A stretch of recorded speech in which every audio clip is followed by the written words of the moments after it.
Muito boa tarde, aqui diretamente do Santuário da Conceição Nossa Senhora Aparecida. Nós damos início ao terceiro dia da coletiva da 60ª Assembleia Geral dos Bispos do Brasil. Damos as boas-vindas a todos os profissionais de comunicação presentes aqui no santuário e também aqueles que nos acompanham através das redes sociais. Está sendo transmitida esta coletiva através dos canais da CNBB, @CNBB Nacional, e do portal A12, @portal A12. A nossa coletiva de imprensa terá um tempo aproximado de 1 hora e os jornalistas que estão de modo remoto acompanhando esta coletiva e que se credenciaram podem realizar as suas perguntas através do grupo do WhatsApp, que nesse momento está aberto já para as perguntas. Solicitamos que se identifiquem com o nome, o veículo e a quem a pergunta é dirigida. Nós teremos 2 temas nesta terceira coletiva. O primeiro deles, o acordo entre o Brasil e a Santa Sé, e o segundo tema, o processo do sínodo sobre a sinodalidade. Compondo a nossa mesa, nós temos o cardeal Odilo Scherer. Ele é arcebispo de São Paulo, primeiro vice-presidente do Conselho Episcopal Latino-Americano, CELAM, e membro do Conselho Permanente da CNBB. E também contamos com a presença de Dom Ricardo Reppers, bispo de Rio Grande, no Rio Grande do Sul. Ele é presidente da Comissão Episcopal para a Vida e Família e membro da equipe de animação do Sínodo no Brasil. Passamos a palavra agora também ao bispo que acompanha as coletivas junto conosco, Dom Joaquim Moll, ele que é presidente da Comissão Episcopal para a Comunicação. Então, boa tarde a todos. É sempre muito interessante esse nosso encontro no começo da tarde, em que alguns bispos, membros da conferência e participantes ativos, do processo de realização da Assembleia da CNBB, encontram-se com exatamente vocês, que são muito mais do que simples operadores da comunicação, mas comunicadores importantes, não só da transmissão de informações, mas também da formação das pessoas. E como aqui nós estamos com veículos de comunicação já ligados à igreja, podemos, inclusive, agradecer pelo trabalho de reverberação que vocês fazem de todos os assuntos da fé, verdadeiramente como educadores da fé, como catequistas. E aqui nós temos o prazer de ouvir 2 bispos muito atuantes dentro da conferência e sobre assuntos muito importantes. O Acordo Brasil-Santa Sé parece um assunto recorrente, porque já há bastante tempo temos trabalhado esta temática, mas ele vai num crescente, e por isso é importante atualizar as informações para que as pessoas também possam acompanhar, a implementação deste acordo entre o Brasil e a Santa Sé. E depois o assunto que tem nos ocupado de uma maneira muito especial, não só aqui no contato direto com os comunicadores, as comunicadoras, mas tem nos ocupado na conferência, na assembleia, no cotidiano das dioceses, que é a sinodalidade. Mais do que a sinodalidade como uma espécie de substantivo a ser repetido frequentemente, mas por uma igreja sinodal. O Papa Francisco tem insistido nisso, é muito mais um movimento, algo que vai movimentando a igreja para que ela se torne cada vez mais sinodal. É um prazer muito grande recebê-los, agradeço de coração, uma gratidão muito grande por tudo aquilo que vocês fazem na comunicação. Então, passamos a palavra agora a Dom Odilo, para que ele possa manifestar-se durante cerca de 7 minutos, e depois nós vamos ouvir Dom Ricardo, e aí, no terceiro momento, vamos fazer também um momento de perguntas, um instante de perguntas. Ok. Boa tarde a todos, a todas, vocês que estão aqui e aqueles que nos acompanham de longe. Preferem que eu fique sentado ou fale em pé? Tá bem. Ok. Foi-me pedido para falar sobre o Acordo Brasil-Santa Sé, uma vez que também coordeno a Comissão de Implementação do Acordo Brasil-Santa Sé na CNBB. Esta comissão é integrada por vários bispos que juntos ajudam a realizar iniciativas para que o acordo seja sempre mais conhecido e seja também aplicável. Primeiramente, recordando o acordo entre o Brasil e a Santa Sé, não falo governo brasileiro, porque de fato se trata entre dois entes internacionais, como são a Santa Sé, representando a Igreja Católica, e o Brasil, representado pelo governo brasileiro.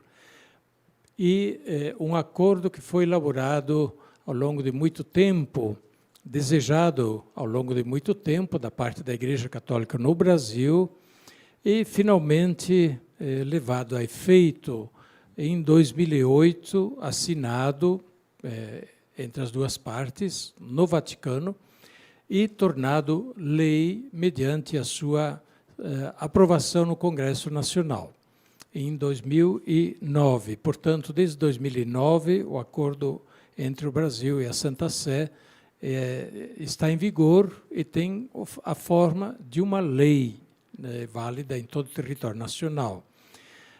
O acordo é uma forma de tratado entre dois entes internacionais soberanos.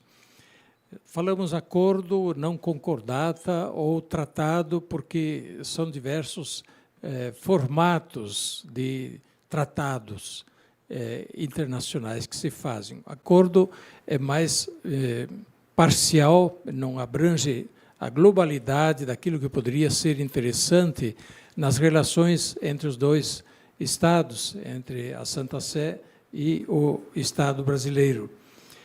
Nesse acordo estão contempladas várias questões de interesse da Igreja, mas também de interesse do Brasil. Primeiramente, o que mais importa é o reconhecimento da presença da Igreja no Brasil como instituição publicamente reconhecida, o que, desde a proclamação da República, não mais existia. A Igreja Católica, embora existindo no Brasil e estando presente em todo lugar, mas ela não tinha um reconhecimento de instituição e, portanto, um reconhecimento jurídico no Brasil. A partir do acordo, portanto, passou-se a dar esse reconhecimento público à presença da instituição Igreja Católica Apostólica Romana, reconhecida pelo Estado brasileiro, e também as suas, digamos, competências dentro do Estado, no meio da população brasileira, e, sobretudo, os elementos de colaboração entre Igreja e Estado no Brasil, reguladas pela lei. Naturalmente, o que se reuniu no acordo, basicamente, é o que já estava disperso, quer na Constituição Nacional, quer na legislação geral do Brasil, mas o acordo reuniu isso de maneira orgânica em 18 ou 20 artigos neste acordo bilateral, para que ali ficasse organicamente constituído o que, de fato, se refere às relações internas e ao reconhecimento da instituição da Igreja e às suas competências dentro da sociedade brasileira. Primeiramente, naturalmente, a liberdade religiosa assegurada da parte da Igreja, o respeito à instituição do Estado brasileiro, a cooperação nos vários campos da educação, da saúde, da assistência social e outros campos ainda, a maneira de reconhecer autoridades. Põe-se, por exemplo, no acordo que o Estado brasileiro reconhece aquilo que é a legislação interna da Igreja, que nós conhecemos como direito canônico, Código de Direito Canônico. Por outro lado, também reconhecimento de títulos de estudos conseguidos no estrangeiro, em nível superior, para que esses títulos conseguidos em instituições da Igreja fora do Brasil possam ser reconhecidos normalmente no Brasil. Bem, assim, várias outras questões que dizem respeito ao Acordo Brasil-Santa Sé, que não é o caso de a gente esmiuçar. Aqui, mais me foi pedido para dizer um pouco sobre o estado atual da questão. A Comissão para a Implementação do Acordo, ao longo destes anos todos, tem se esforçado para promover a divulgação do acordo, que ainda é um ilustre desconhecido, poderíamos dizer, e mesmo dentro dos espaços da Igreja Católica. Nós vemos que há muito trabalho para se fazer para que os termos do acordo sejam conhecidos e sejam usufruídos pela Igreja, pela instituição Igreja. Por exemplo, em questões até muito simples, quando um bispo cria uma paróquia, e essa paróquia, naturalmente, é erigida com o CNPJ e também ela tem um reconhecimento jurídico civil. Mas, para ter esse reconhecimento jurídico civil, muitas vezes tem que se enfrentar uma batalha enorme para se ter o CNPJ desta paróquia, ou para abrir uma conta bancária, ou para ter a pessoa representativa da paróquia reconhecida publicamente. Tudo isso está previsto no Acordo Brasil-Santa Sé. No Acordo Brasil-Santa Sé está muito claro que a autoridade, o Estado brasileiro reconhece como autoridade para colocar validamente e reconhecidamente os atos que o Estado daí passa a reconhecer da parte da Igreja, o bispo. E se o bispo, portanto, cria uma paróquia, com o ato de criação da paróquia, pode-se ir imediatamente ao cartório e fazer reconhecer essa paróquia no âmbito jurídico público. E assim, por todos os atos convenientes e competentes deste ente público que se chama paróquia, no foro civil também. E assim tantas outras questões de que nós podemos usufruir conhecendo melhor e aplicando melhor o Acordo Brasil-Santa Sé. O que tem sido feito ao longo desses anos? Foram feitas muitas iniciativas, como seminários, simpósios, cursos, e assim por diante, para tornar o acordo conhecido. Foram produzidos livros também, foram feitas divulgações para tornar o acordo conhecido no âmbito eclesiástico, mas também no foro civil, no âmbito comum. Porém, é claro, isso é uma tarefa constante. Graças a Deus, ultimamente, já conseguimos que pelo menos nas nossas universidades católicas, nos cursos de Direito, se contemple o estudo do Acordo Brasil-Santa Sé, porque é um ente de direito público, de direito internacional. E, portanto, um fato jurídico que precisa ser estudado também nas faculdades de Direito. E eu sei que a PUC de São Paulo, a PUC do Rio, talvez também a PUC de Minas, já contemplam o estudo do Acordo Brasil-Santa Sé nos currículos dos estudos de Direito, o que é muito necessário. Mas é preciso ampliar ainda muito, muito mais, também no âmbito político, no âmbito dos cartórios, no âmbito, enfim, dos serviços públicos, para que o acordo seja reconhecido, ele está reconhecido, seja conhecido e seja aplicável, seja aplicado. Existe mais uma tarefa da Comissão para a Implementação do Acordo, que, naturalmente, aos poucos, vai começar a ser realizada. A tarefa de eventuais, digamos, complementações ao acordo, o que se prevê no acordo, tendo-se constituído, portanto, comissões bilaterais para introduzir uma complementação em determinado artigo, ou para explicitar melhor determinado artigo. E aí, então, é claro, tem que se fazer uma comissão bilateral entre a representação da Santa Igreja, da Igreja, que é a Nunciatura Apostólica no Brasil, em primeiro lugar. Claro, a Nunciatura normalmente vai delegar isso à CNBB, e o Itamaraty, através dos seus órgãos competentes, para então estudarem eventuais novas inserções ou complementações ou explicitações dentro do Acordo Brasil-Santa Sé. No momento, é isso que eu gostaria de dizer sobre o Acordo Brasil-Santa Sé. Depois, eventualmente, vocês tenham outras questões a perguntar e a gente pode responder. Muito obrigado. Dom Dilo, nós aqui agradecemos e agradecemos a síntese, já tem algum tempo, né, que todo esse processo está em andamento, e certamente, né, perguntas vão surgir aqui do grupo e outras oportunidades de maior conhecimento do acordo. Dom Ricardo, com muito prazer, nós queremos ouvi-lo, por favor. Uma boa tarde a todos, a alegria de estarmos aqui nesta bonita conferência que está celebrando seus 60 anos, e esta Assembleia da Conferência Nacional dos Bispos é uma grande experiência sinodal também, por isso é importante destacar o quanto o nosso encontro aqui reflete as riquezas do nosso país. O país todo está aqui presente. E já podemos mergulhar exatamente no pontificado do Papa Francisco. Depois do nosso sínodo sobre a família, foram 2 sínodos bem significativos. Depois do sínodo para a juventude, depois do sínodo para a Amazônia, o Papa nos convida agora para o sínodo sobre o sínodo.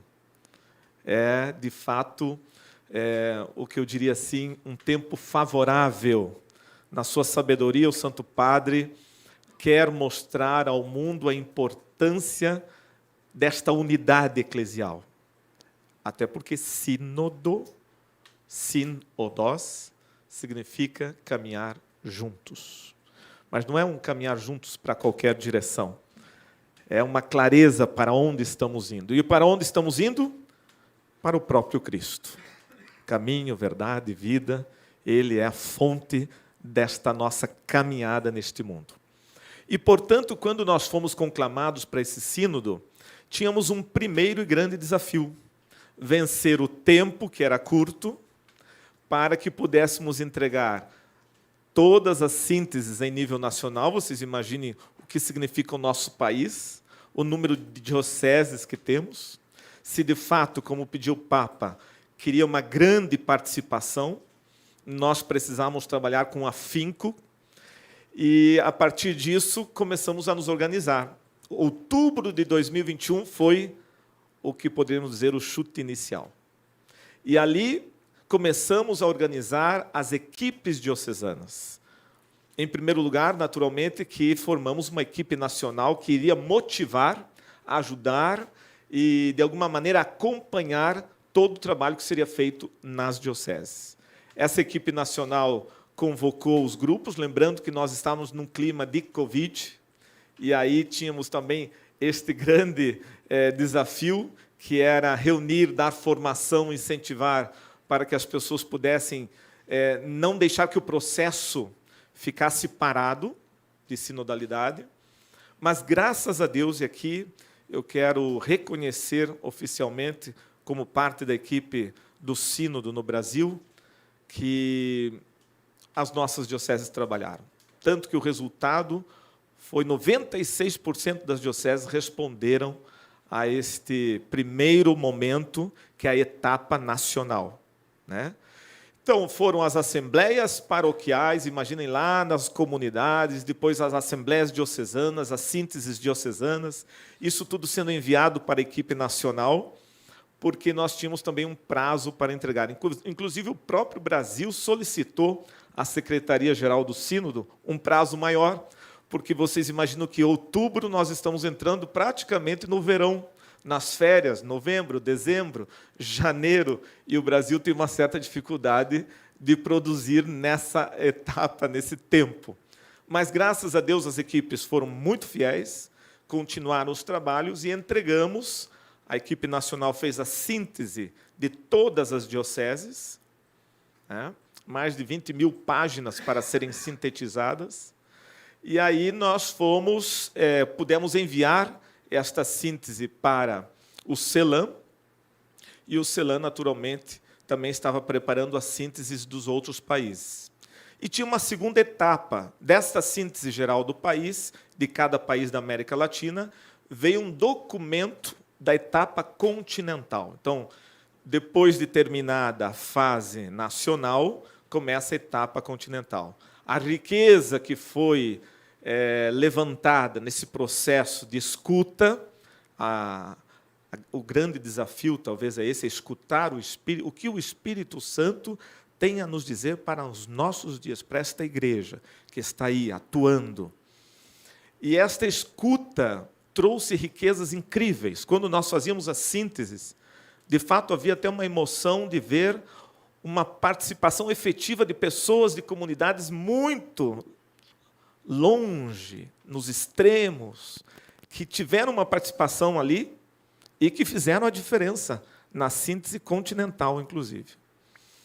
Mas, enfim, após termos estudado também o documento da etapa continental, voltamos para as equipes diocesanas para uma reflexão sobre 3 perguntas, luzes e desafios, a partir daquele documento, que é estender a tenda, fincar bem, né, esticar bem esta tenda para que ela seja firme. Ao mesmo tempo, nós vamos abrir esta igreja para dialogar no mundo que não dialoga mais. No mundo individualista, a igreja se apresenta como uma igreja dialogal, disposta a ouvir, disposta a escutar, disposta a compreender este mundo.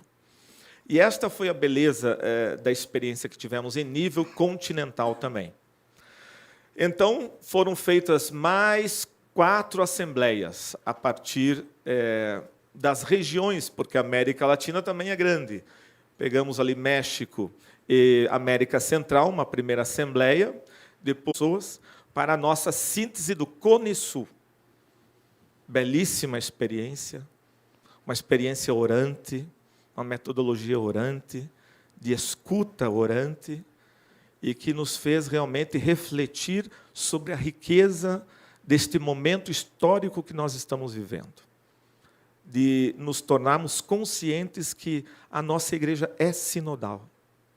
E este caminhar juntos não significa aqui um levantamento de reivindicações, não é um parlamento, como alguns dizem, não é um espaço de solicitar pedidos ou exigir coisas, mas um espaço de escuta filial ao Espírito Santo.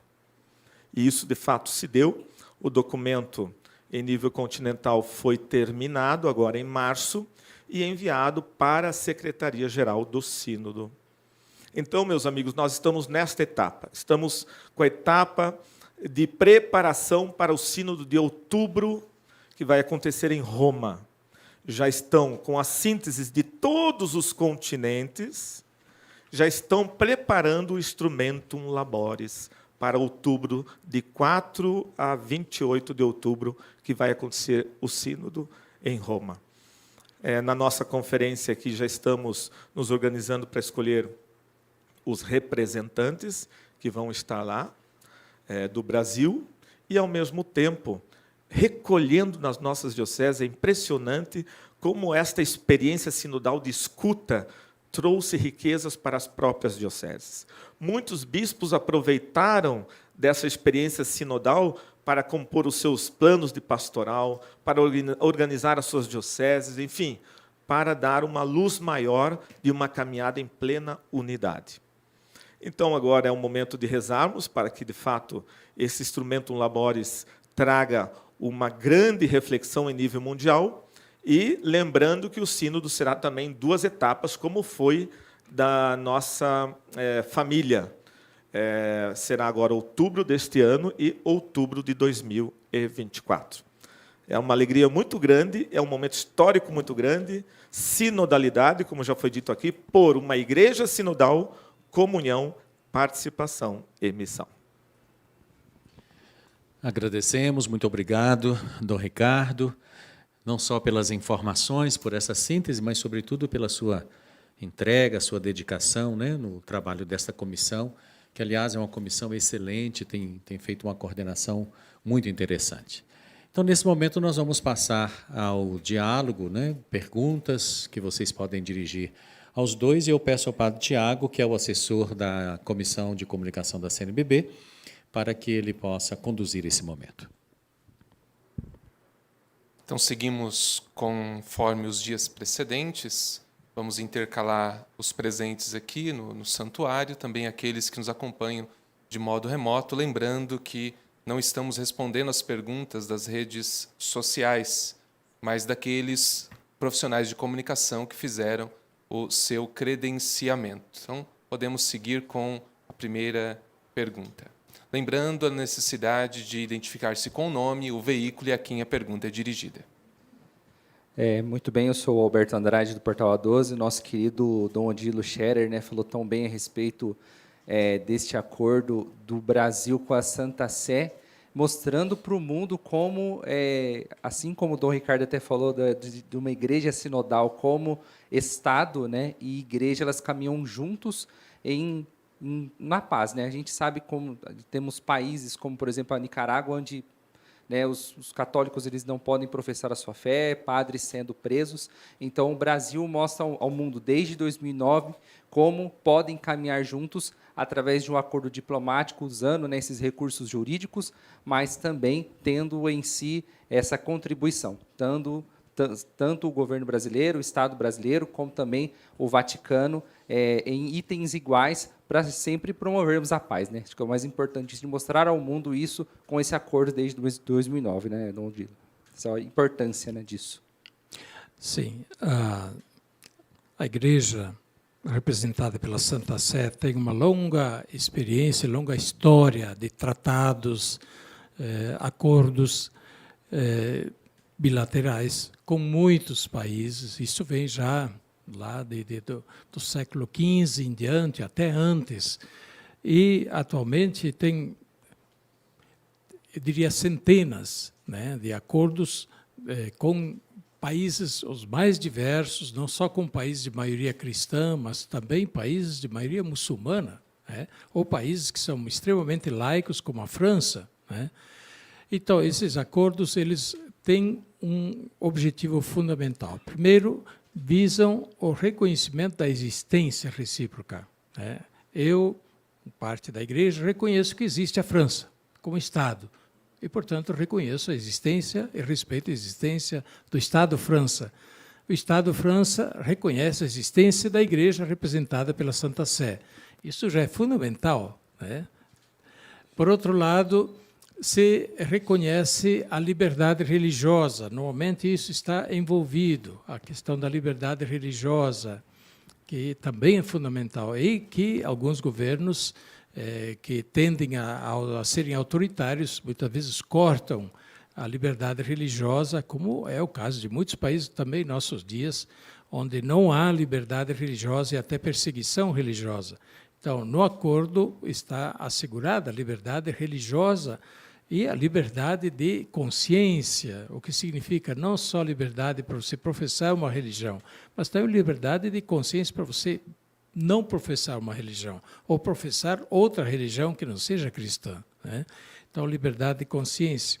E outros termos em que a presença organizada da Igreja na sociedade interage com as organizações da sociedade e do próprio Estado, colaborando, como eu falei, né, naquelas questões, sobretudo fundamentais, onde se torna presente colaboração na área da saúde, da educação, da assistência social, mas até da ciência, né? A Igreja sempre teve programas de desenvolvimento da ciência, da tecnologia, e, naturalmente, para isso interage com a sociedade e com o Estado.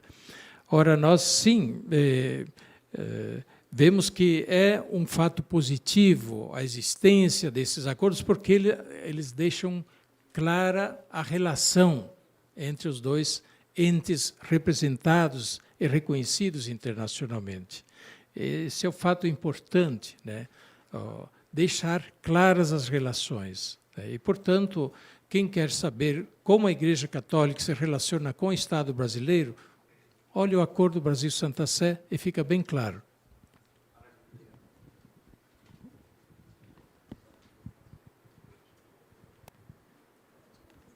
Aqui, tá. Boa tarde a todos, Dom Ricardo, boa tarde, Dom Odilo, Dom Joaquim, boa tarde, padre. Pergunta para o Dom Odilo é como o Acordo Brasil-Santa Sé, de certa forma, dá suporte jurídico para a atuação, por exemplo, das comunidades terapêuticas? Porque aí tem uma questão de saúde pública também, e muitas comunidades, inclusive católicas, que atuam.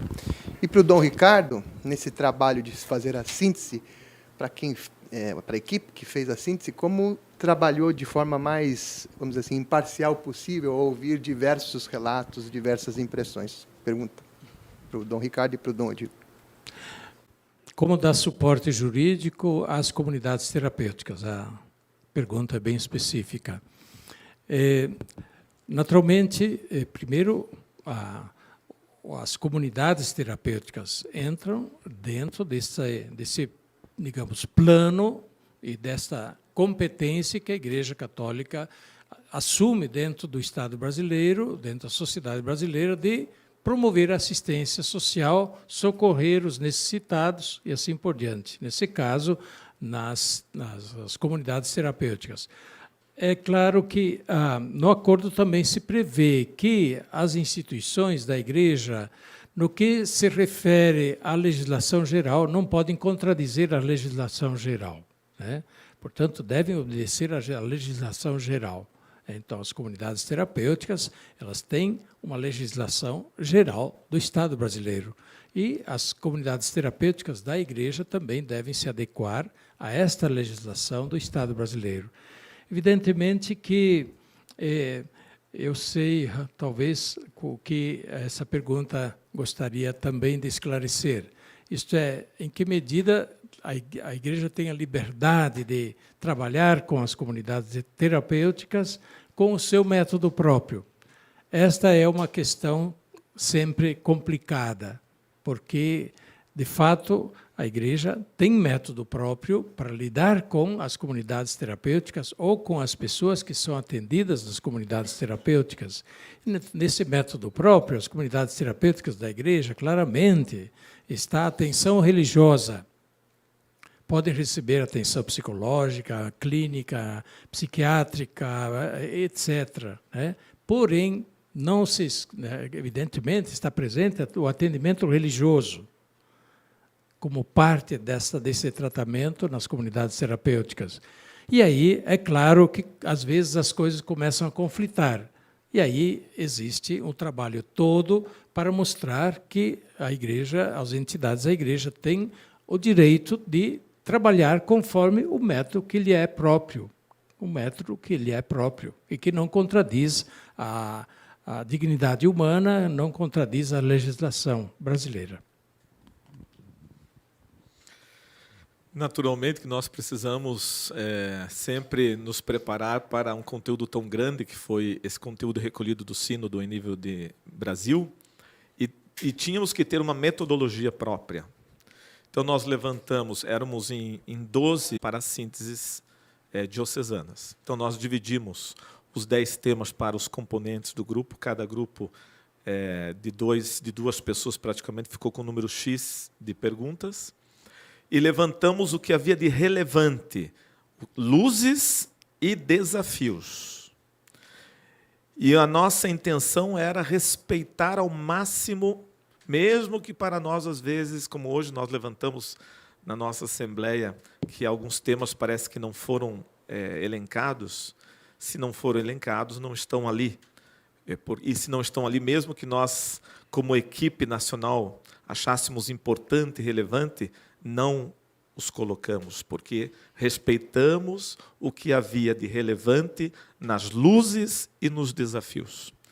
Foi um desafio, mas penso que com esse exercício de neutralidade, nós conseguimos trazer o que há de mais precioso das comunidades. E também não tivemos essa pretensão de colocar aqueles temas mais citados, mas sim os temas de relevância no que se refere a luzes e desafios.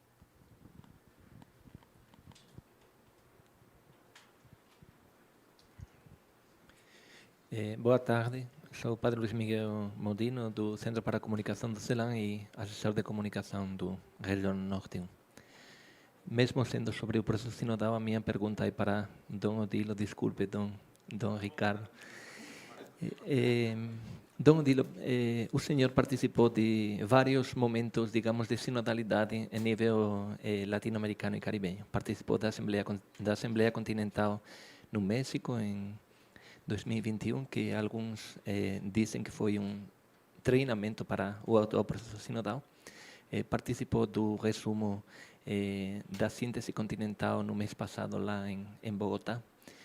Na sua percepção, depois de ter participado do resumo do encontro com os secretários gerais das conferências e os presidentes, qual seria o aporte específico que a Igreja da América Latina e do Caribe poderia fazer ao atual processo sinodal? Obrigado. Sim,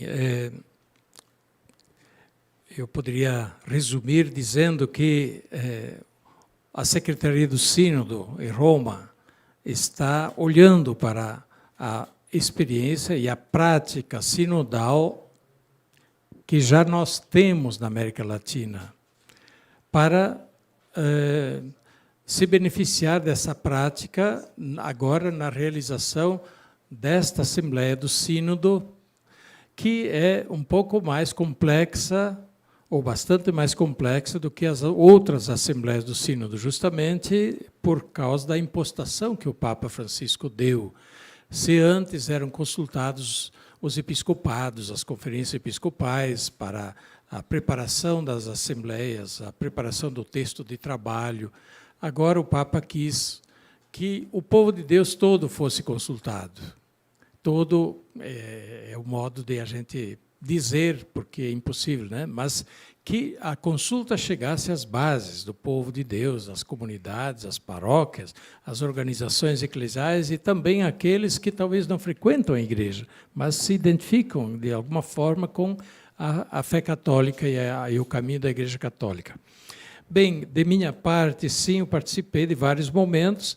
Eu devo dizer que a Assembleia Eclesial, que o CELAM, Conselho Episcopal Latino-Americano, promoveu e teve a sua realização em novembro de 2021, foi uma grande experiência sinodal, porque já usou este método sinodal que o Papa está propondo para toda a igreja. A consulta, ouvir o povo de Deus, ouvir. Em todos os países foi feita a escuta, todos os países da América Latina e do Caribe, são 22 conferências episcopais. Foi feito esse trabalho de escuta, de interação, de síntese, em vários níveis, e até que se chegou na Assembleia Eclesial. A Assembleia Eclesial que não foi só de bispos e padres, não. A maioria dos participantes da Assembleia foram leigos e leigas, e essa Assembleia teve também o especial que ela aconteceu durante a pandemia. Novembro de 2021, nós estávamos ainda em plena pandemia, de maneira que a Assembleia teve como centro presencial a cidade do México, mas lá estavam apenas 1/10 dos participantes, praticamente a coordenação e alguns convidados especiais. 90% dos participantes não foram ao México, participaram nos seus países online. E é o fato primeiro, aí uma assembleia tão numerosa, cerca de 1.000 participantes, uma metodologia que, no entanto, funcionou, onde no andar dessa assembleia, que durou mais de uma semana, se fizeram discussões plenárias, fizeram reuniões de grupos, se fizeram celebrações e tudo mais, mesmo sem ser presencialmente. Foi uma coisa fantástica. E, naturalmente, aquela percepção de que a igreja, quer esteja num lugar, num outro, num país ou no outro, no fim, é a mesma igreja. E é isso que é o que o Papa está querendo justamente fazer perceber. Nós somos uma igreja. Por isso, uma igreja que deve caminhar junto, não dividida, assim, dispersa, mas ter a percepção de que ela é uma igreja unida, com as suas múltiplas facetas e diversidades, a partir das culturas locais, das situações locais, dos problemas locais, mas é uma igreja, em torno da mesma fé, do mesmo Cristo, do mesmo Evangelho e da mesma missão.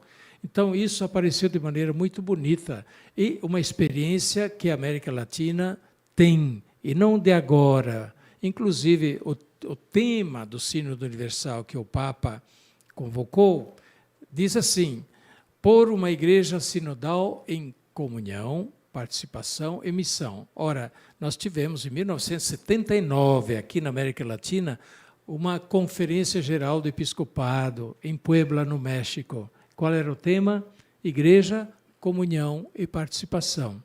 E desde então, na América Latina, está se trabalhando, está se falando. Esta preocupação com comunhão e participação está presente nas experiências da igreja local, em todo o continente, em todas as conferências episcopais, onde mais, onde menos, com suas diferenciações, mas está presente. Portanto, mais de uma vez, agora em todo esse tempo de preparação para o sínodo, também em visita que a gente participou em Roma, a Secretaria-Geral do Sínodo, ouvimos claramente que o sínodo está olhando para a América Latina, querendo aprender da América Latina como levar avante esta proposta sinodal do Papa Francisco. Então, nós agradecemos Dom Odilo, Dom Ricardo, pela exposição, pela atenção dedicada aos profissionais de comunicação. Informamos que os dois bispos permanecerão à disposição para perguntas individuais, exclusivas. Os bispos permanecem reunidos aqui em Aparecida. Neste final de semana, estarão dedicando tempo também à oração, à espiritualidade. E na segunda-feira, nós retomamos com a nossa coletiva de imprensa, onde iremos dedicar atenção a 2 pontos: sobre a Amazônia e sobre o Fundo Nacional de Solidariedade. Então, agradecemos mais uma vez a presença de todos. Tenham todos uma boa tarde.